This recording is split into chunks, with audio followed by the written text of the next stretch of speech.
शुरू अल्लाह का नाम लेकर जो बड़ा मेहरबान निहायत रहम वाला है।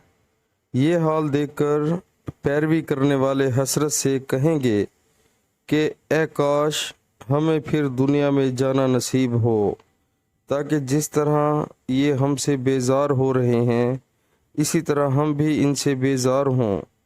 इसी तरह खुदा उनके आमाल उन्हें हसरत बनाकर दिखाएगा और वो दोज़ख से निकल नहीं सकेंगे। सुबहान अल्लाह।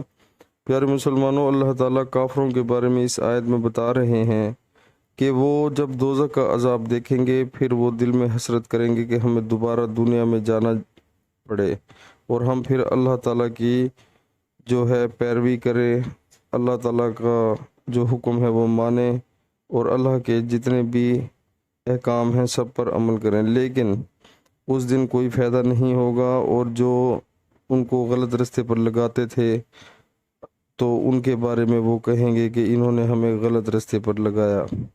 तो प्यारे मुसलमानों, दोज़ख का अज़ाब बहुत ही गंदा है। अल्लाह ताला तमाम मुसलमानों की बख्शिश फरमाए और हम सब मुसलमानों को अल्लाह की राह पर चलने की तौफीक अता फरमाए। प्यारे मुसलमानों, जैसे ही नमाज का टाइम हो दुनिया के सारे काम छोड़कर अल्लाह के हुजूर झुक जाएं। इसी में हमारी सलाह है और इसी में हमारी फलाह है। अच्छे आमाल करें, इंशाल्लाह अच्छा रिज़ल्ट मिलेगा। आप नियत करें, इरादा पक्का करें, इंशाल्लाह अल्लाह ताला मदद फरमाएंगे। अस्सलामु अलैकुम।